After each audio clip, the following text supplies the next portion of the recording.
ಎಲ್ಲ ಆತ್ಮೀಯ ಬಾಂಧವರಿಗೂ ನನ್ನ ಶರಣಾರ್ಥಿ. ನಾನು ನಿಮ್ಮ ಶ್ರೀದೇವಿ ಯುಗಾರ್. ಇವತ್ತು ನಾನು ಒಂದು ಬಹಳ ಗಂಭೀರವಾಗಿರುವಂಥ ವಿಷಯವನ್ನು ತಮ್ಮ ಜೊತೆಗೆ ನನಗೆ ಚರ್ಚೆ ಮಾಡೋದಿದೆ. ಮತ್ತು ಈ ವಿಷಯವನ್ನು ನಾವು ಚರ್ಚೆ ಮಾಡಲಿಲ್ಲ ಅಥವಾ ಇದ್ರ ಬಗ್ಗೆ ನಾವು ಯೋಚನೆ ಮಾಡಲಿಲ್ಲ ಅಥವಾ ಇದ್ರ ಬಗ್ಗೆ ನಾವು ಅವೇರ್ನೆಸ್ಸನ್ನು ತರಲಿಲ್ಲ ಅಂದ್ರೆ ನಮ್ಮ ಸಮಾಜ ಇದೆ ನೋಡ್ರಿ, ಒಂದು ದಿನ ಖಾಲಿ ಆಗಿಬಿಡುತ್ತೆ. ನಮ್ಮ ಕುಟುಂಬಗಳೆಲ್ಲವೂ ಒಂದು ದಿನ ಖಾಲಿ ಆಗೋದಕ್ಕೆ ಶುರು ಆಗುತ್ತೆ. ಕಾರಣ ಏನು ಅಂದ್ರೆ, ಇವತ್ತು ಸಣ್ಣ ಸಣ್ಣ ವಯಸ್ಸಿನ ಮಕ್ಕಳು ರಿಸಲ್ಟ್ ಸರಿಯಾಗಿ ಬರಲಿಲ್ಲ ಅನ್ನೋ ಕಾರಣಕ್ಕೆ ಆತ್ಮಹತ್ಯೆ ಮಾಡ್ಕೊಳ್ತಾ ಇದ್ದಾರೆ. ಮೊನ್ನೆ ಎಷ್ಟೋ ವಿದ್ಯಾರ್ಥಿಗಳು ನೀಟ್ ಎಕ್ಸಾಮ್ ಕ್ಯಾನ್ಸಲ್ ಆಗಿದೆ, ಪುನಃ ಎಕ್ಸಾಮ್ ಬರೀಬೇಕು ಅನ್ನುವಂಥ ನ್ಯೂಸನ್ನು ಕೇಳಿ, ಪೇಪರ್ ಔಟ್ ಆಗಿದೆ ಅನ್ನುವಂಥದ್ದನ್ನು ಕೇಳಿ ಸಾಕಷ್ಟು ವಿದ್ಯಾರ್ಥಿಗಳು ಆತ್ಮಹತ್ಯೆ ಮಾಡ್ಕೊಂಡಿರುವಂಥದ್ದನ್ನು ನಾವು ನೋಡ್ತಾ ಇದ್ದೀವಿ. ಹಾಗಾದರೆ ರಿಸಲ್ಟ್ ಕಡಿಮೆ ಬಂತು, ಎಕ್ಸಾಮ್ ಪೋಸ್ಟ್ಪೋಂಡ್ ಆಯಿತು ಅಥವಾ ಎಕ್ಸಾಮ್ ಕ್ಯಾನ್ಸಲ್ ಆಯಿತು, ಇಷ್ಟು ಸೀಮಿತವಾಗಿ ನಮ್ಮ ಜೀವ ಬಂದು ನಿಂತಿದೆನಾ? ನಮ್ಮ ಮಕ್ಕಳು ಎಲ್ಲ ಒಂದು ಕಡೆಗೆ, ತನ್ನ ಜೀವ ಒಂದು ಕಡೆಗೆ ಅಂದ್ಕೊಂಡು ನಾವು ಅಷ್ಟೊಂದು ನಕಾರಾತ್ಮಕವಾಗಿರುವಂಥ, ಅಷ್ಟೊಂದು ಕಡಿಮೆ ಬುದ್ಧಿವಂತಿಕೆ ಇರುವಂಥ ಮಕ್ಕಳನ್ನು ಈ ಸಮಾಜಕ್ಕೆ ನೀಡ್ತಾ ಇದ್ದೀವ? ಯೋಚನೆ ಮಾಡೋಣ.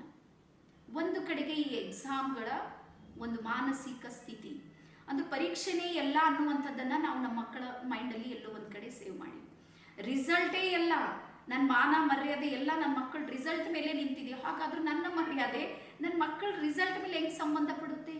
ಮರ್ಯಾದೆಗೂ ರಿಸಲ್ಟ್ಗೂ ಯಾವುದೇ ಸಂಬಂಧ ಇಲ್ಲ.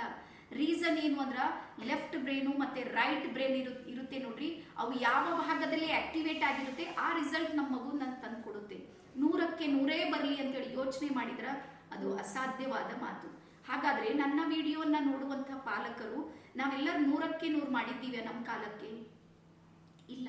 ಆದರೆ ಏನೋ ಮಾಡೀವಿ, ಇವತ್ತು ನಮ್ಮ ಬದುಕನ್ನು ನಾವು ಕಟ್ಕೊಂಡಿವಲ್ಲ, ನಮ್ಮ ಮಕ್ಕಳು ಅವ್ರ ಬದುಕನ್ನು ಕಟ್ಟಿಕೊಳ್ತಾರೆ. ಹಾಗಾಗಿ ಅವ್ರ ಹತ್ರ ಧೈರ್ಯ ಮತ್ತು ಸಾಹಸದ ಒಂದು ವಿಚಾರವನ್ನು ನಾವು ತುಂಬಬೇಕೇ ಹೊರತಾಗಿ, ನೀನು ಮಾಡಲಿಲ್ಲ ಅಂದರೆ, ಎಷ್ಟೋ ನಾನು ಪೇರೆಂಟ್ಸ್ ನೋಡೀನಿ, ರಿಸಲ್ಟ್ ಸರಿ ತಂದಿಲ್ಲ ಅಂದರೆ ನಾನು ಆತ್ಮಹತ್ಯೆ ಮಾಡ್ಕೊಳ್ತೀನಿ ಅಂತ ತಾಯಿ ಹೇಳ್ತಾ ಇದ್ದಾಳೆ.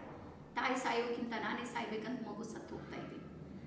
ತಂದೆಯಾದವರು ಸಮಾಜದಲ್ಲಿ ನಂದೇನು ಉಳಿಲಿಲ್ಲ, ನಾನೆಲ್ಲ ನಮ್ಮ ಏನು ಹೇಳ್ತಾರೆ ನೋಡ್ರಿ, ಅವ್ರು ನಮ್ಮ ಕಾಸ್ಟಿನಲ್ಲಿ ಎಲ್ಲರಿಗೆ ಹೇಳ್ಬಿಟ್ಟಿನಿ, ನನ್ನ ಮಗ ಅಷ್ಟು ತೆಗಿತಾನೆ ಇಷ್ಟು ತೆಗಿತಾನೆ. ಹಾಗಾದ್ರೆ ಮಗು ನೋಡ್ರಿ, ತನ್ನ ಪ್ರಯತ್ನ ತಾನು ಮಕ್ಕಳು ಮಾಡ್ತಾ ಇದ್ದಾರೆ. ನಾವೇನು ಪ್ರೆಷರ್ ಕೊಡ್ತಾ ಇದ್ದೀವಿ ನೋಡ್ರಿ, ಅದು ಮಗು ಬ್ಲಾಸ್ಟ್ ಆಗ್ತಾ ಇದೆ, ಅದು ತನ್ನ ಜೀವವನ್ನು ತೆಗೆದು ಬಿಡ್ತಾ ಇದೆ. ಮತ್ತೆ ಒಂದು ಸಲ ಜೀವ ಹೋದ್ಮೇಲೆ ಆ ನಂತರ ನೀವು ಎಷ್ಟು ಪಶ್ಚಾತ್ತಾಪ ಪಟ್ಟರು ಸಮೇತ ಬರೋದಿಲ್ಲ. ಹಾಗಾಗಿ ನಾನು ಎಲ್ಲ ಪೇರೆಂಟ್ಸಿಗೆ ಹೇಳೋದೇನು ಅಂದ್ರೆ, ನಮ್ಮ ಮಕ್ಕಳಿಗೆ ಧೈರ್ಯ ಮತ್ತು ಸಾಹಸದ ಕಥೆಗಳನ್ನು ಮತ್ತೆ ಪುನಃ ಹೇಳುವಂಥ ಸಮಯ ಬಂದಿದೆ.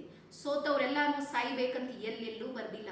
ರಿಸಲ್ಟ್ ಬಂದಿಲ್ಲ ಅಂತ ಆತ್ಮಹತ್ಯೆ ಮಾಡ್ಕೊಳ್ಬೇಕು ಅಂತ ಯಾವುದೇ ಕಾನೂನಿನಲ್ಲೂ ಸಮೇತ ಇಲ್ಲ.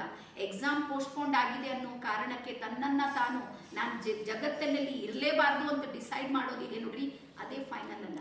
ಜೀವನ ಅಂದ್ರೆ ಹಂತ ಹಂತವಾದ ಸೋಲು ಗೆಲುವುಗಳಿಂದ ಕೂಡಿದೆ ಅನ್ನುವಂಥದ್ದನ್ನು ನಮ್ಮ ಮಕ್ಕಳಿಗೆ ಹೇಳುವಂಥ ಸಮಯ ಬಂದಿದೆ. ಹಾಗಾಗಿ ಪಾಲಕರೇ, ಪೋಷಕರೇ, ಹಿರಿಯರೇ, ನನ್ನನ್ನು ನೋಡುವಂಥ ಈವನ್ ವಿದ್ಯಾರ್ಥಿಗಳಿದ್ರು ಸಮೇತ ಧೈರ್ಯಂ ಸರ್ವತ್ರ ಸಾಧನಂ. ಇವತ್ತು ಸೋತಿರ್ಬೋದು, ಮುಂದೆ ನಿಮ್ಮದು ಸಮಯ ಬರುತ್ತೆ, ಅವತ್ತು ಗೆದ್ದೇ ಗೆಲ್ತೀರಿ. ಹಾಗಾಗಿ ಸಮಯಕ್ಕಾಗಿ ಕಾಯಿರಿ, ತಾಳ್ಮೆಯಿಂದ ಜೀವನವನ್ನು ಎದುರಿಸುವಂಥ ಪ್ರಯತ್ನ ಮಾಡಿರಿ. ಎಲ್ಲರೂ ರಿಸಲ್ಟ್ ಬಂದವರು ಎಲ್ಲರೂ ಒಳ್ಳೆಯವರಾಗ್ತಾರ ಅಥವಾ ಒಂದು ಹಂತಕ್ಕೆ ಹೋಗ್ತಾರಂತ ಎಲ್ಲೂ ಇಲ್ಲ.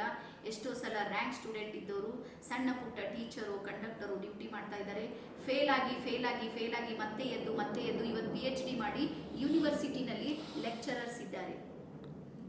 ಸೊ ಹಾಗಾಗಿ ರಿಸಲ್ಟ್ ಇದೆ ನೋಡ್ರಿ, ಅದು ಏನು ಮ್ಯಾಟರ್ ಆಗೋದಿಲ್ಲ.